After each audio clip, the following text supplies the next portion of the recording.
السلام علیکم ورحمت الله وبرکاته. ګرانو زده کوونکو، په دې هیله چې روغ اوسئ او د ژوند له ستړیاو څخه او له امراضو څخه په امن اوسئ. پیل کوو د نن ورځې په لوست باندې. ګرانو زده کوونکو، زموږ او ستاسو د نن ورځې مضمون بیولوژي دی. ټولګی مو نهم دی، 5م څپرکی یا فصل دی. عنوان مو د عضلاتو جوړښت او ډولونه دي. 22م لوست دی. مخکې له دې نه چې په خپل نوي درس باندې پیل وکړو، کورنۍ دنده خو مو راوړئ انشاءالله. آفرین، کورنۍ دنده حتما راوړئ، ځکه چې دا ستاسو په نمرو کې حسابیږي. ګرانو زده کوونکو، زموږ او ستاسو د نن ورځې د درس موخې دي: د عضلاتو جوړښت او ډولونه به وپېژنو د درس تر پایه. همدارنګه د عضلاتو څخه د ښه ګټه اخیستلو مهارت به انشاءالله په موږ او تاسو کې پیدا شي، او همدارنګه د عضلاتو په ساتنه کې به د هڅې ذهنیت به په موږ او تاسو کې پیدا شي. چې دغه نوي لوست زه عبدالصمد مسلم تاسو ته وړاندې کوم.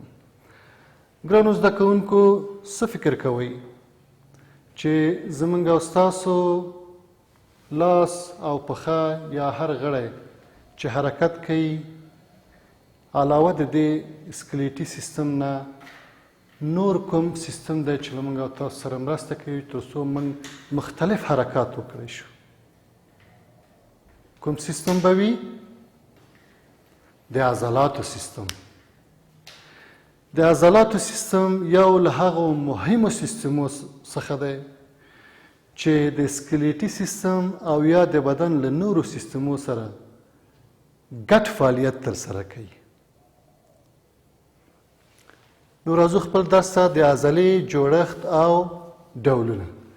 زموږ او ستاسو عضلات له څه شي څخه جوړ شوی؟ مختلف تارونه دي چې ورته الیاف وایي، رشتې دي. د مختلفو رشتونو رشتو څخه چې څنګ په څنګ پراته دي، زموږ او ستاسې عضلات جوړ شوي. تاسې په تصویر کې وګورئ.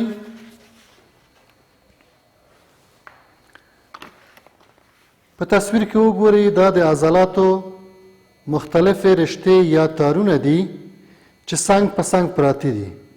دا یوه رشته دی دغه چې بیرون وتلی. دا زموږ او ستاسو د عضلې مختلفې رشتې دي چې څنګ په څنګ پراته دي. همدارنګه د دې رشتو په منځ کې حجرې شته، پروتیني تارونه دي. دغه پروتیني تارونه د انقباض وړتیا لري. یعنې زموږ او ستاسو چې کله عضلات راټولیږي یا کېکاږل کېږي، د همدغې پروتین ډوله تارونو په کومک سره زموږ عضلات حرکات کوي.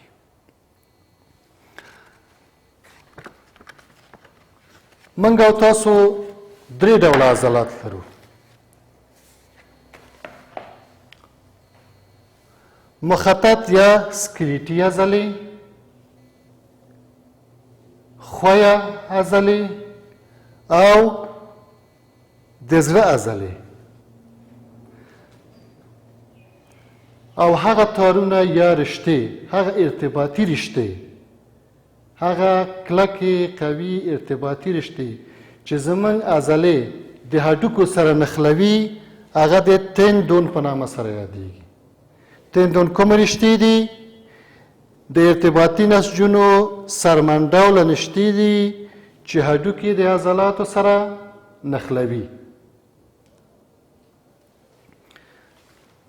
بیا هم تاسې د کتاب انځورو ته متوجه شئ.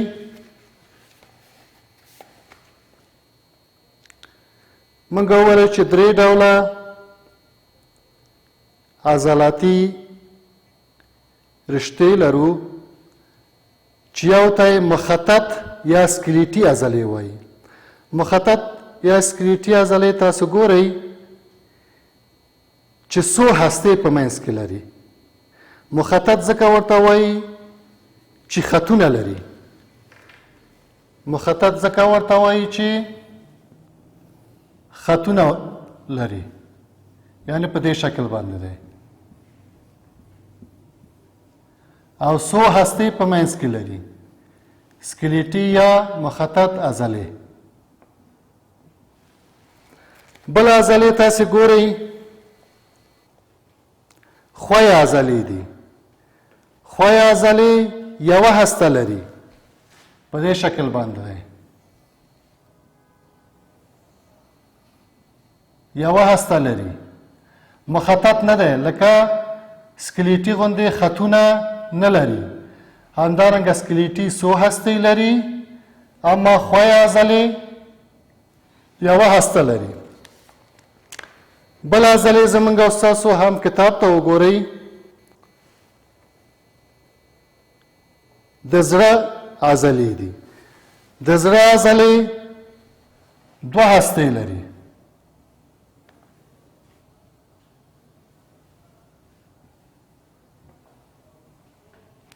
او مخطط هم دی.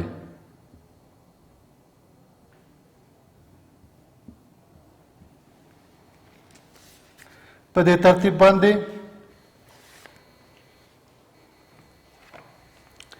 همدارنګه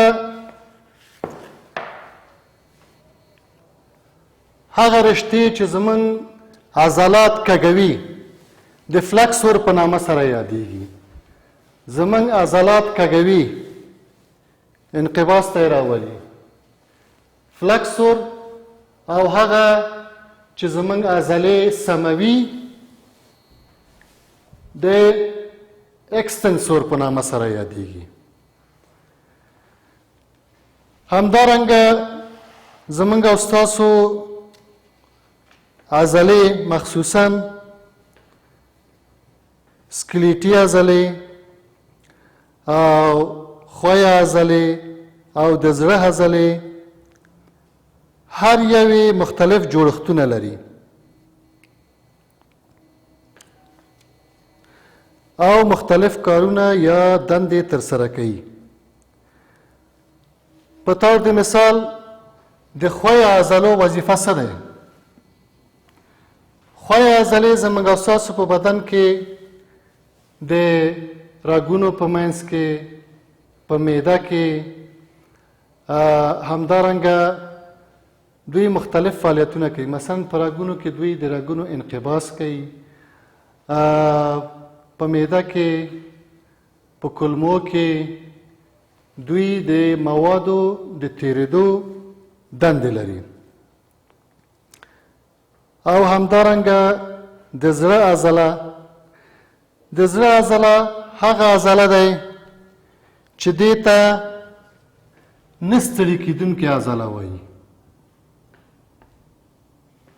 نه ستړي کېدونکې عضله یعنی همیشه دی په حرکت کې دی او دوامداره حرکت ترسره کوي. همداراز موږ او تاسو د زړه عضله چې هم په له هغو عضلو له جملې څخه دی چې غیر ارادي دی، یعنی زموږ په اراده او اختیار باندې نه دی، بلکې غیر ارادي دی او همیشه په حرکت کې وي او زموږ او ستاسو د وینې دوران تنظیموي. همدارنګه ښویې عضلې هم ارادي دی او هم غیر ارادي دی. ځکه دا عضلې یا نور مثلا زموږ د سترګو عضلې چې تاسو ګورئ چې هم ارادي دی او هم غیر ارادي دی. لکه موږ کولی شو چې خپل سترګې پټ کړو او زموږ د ارادې بغیر هم زموږ سترګې رپیږي. نو ګرانو زده کوونکو، دا وه زموږ ستاسو د درس تشریح. یو ځل غواړم چې د دې درس مهم ټکي تاسو ته ووایم. زموږ عضلې له الیافو له ځانګړو رشتو څخه جوړ شوی، یعنی دغه رشتې لکه د تارونو رشتو غوندې یو په بل باندې پراته دي او د رشتو په منځ کې پروتین ډوله نری نور تارونه دي چې دغه تارونه د عضلې د انقباض خاصیت لري. یعنی عضلې زموږ کېکاږي، کشوي یې، ټولوي یعنی انقباض ورته ورکوي او انبساط یا یې خلاصوي. او هغه عضلې چې زموږ عضلې کږوي د فلکسور په نامه هم یادیږي او چې بیرته زموږ عضلې سموي د اکستنسور په نامه سره یادیږي. همدارنګه درې ډوله عضلې موږ لرو چې مخطط عضلې دي یا سکلیټي عضلې ورته هم وایي چې شکل په دې ډول دی چې څو حجرې لري، هستې لري، مخطط دی، خطي دی. همدارنګه ښویه عضلې لرو چې اکثرا زموږ په داخلي برخو کې دی لکه په رګونو کې، په کولمو کې چې یوه هسته لري. همدارنګه د زړه عضلې دي چې دا عضلې دوه هستې لري.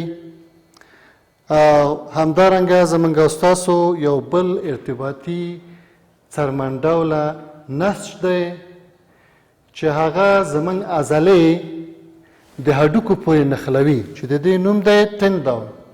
تندون هغه ارتباطي څرمن ډوله نسج دی چې هډوکي د عضلاتو پورې نښلوي. همدارنګه دغه عضلې مختلف فعالیتونه ترسره کوي لکه د زړه عضلې چې تاسو وینئ چې د وینې د پمپ کېدو دنده ترسره کوي. او همدارنګه ښویه عضلې چې په رګونو او په کولمو کې دی د موادو او توکو د تیرېدو دنده په غاړه لري او چې په رګونه دی د رګونو د انقباض او د وینې د تیرېدو دنده پر غاړه لري. همدارنګه سکلیټي عضلات زموږ او ستاسو مثلا په لاسونو پښو کې چې دي د مختلفو حرکاتو د ټولولو او د پراخولو یا د انقباض او انبساط فعالیتونه ترسره کوي. دا زموږ او ستاسو د نن ورځې درس. ګرانو زده کوونکو، نن موږ او تاسو څه ولوسته؟ د عضلاتو سیستم. عضلې له څه شي څخه جوړ شوي دي؟ د الیاف یا ځانګړي حجرو یا تارونو څخه جوړ شوی چې دغه تارونه یو د بل په څنګ کې پراته دي. همدارنګه د تارونو په منځ کې نور پروتین ډوله تارونه دي چې د عضلاتو د راکېږلو یا د انقباض او انبساط خاصیت لري. همدارنګه زموږ او ستاسو عضلې په درې ډوله دی. سکلیټي عضلې دي او همدارنګه ښویه عضلې دي او د زړه عضلې دي. همدارنګه یو بل ډول ارتباطي نسجونو څرمن ډوله عضلې لرو چې دا زموږ عضلې د هډوکو سره نښلوي. ګرانو زده کوونکو، نن موږ او تاسو څه ولوسته؟ د عضلې جوړښت او ډولونه. په څو ډوله دی عضلې؟ درې ډوله. سکلیټي عضلې، ښویه عضلې، د زړه عضلې.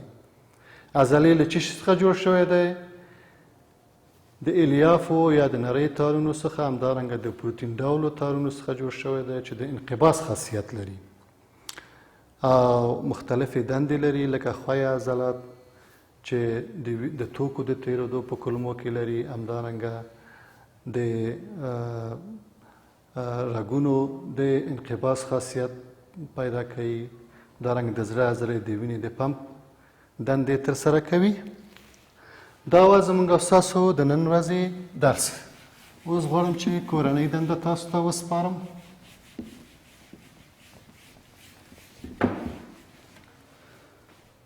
ګرانو زده کوونکو، تاسو به د عضلې ډولونه په مثالونو سره واضح کړئ.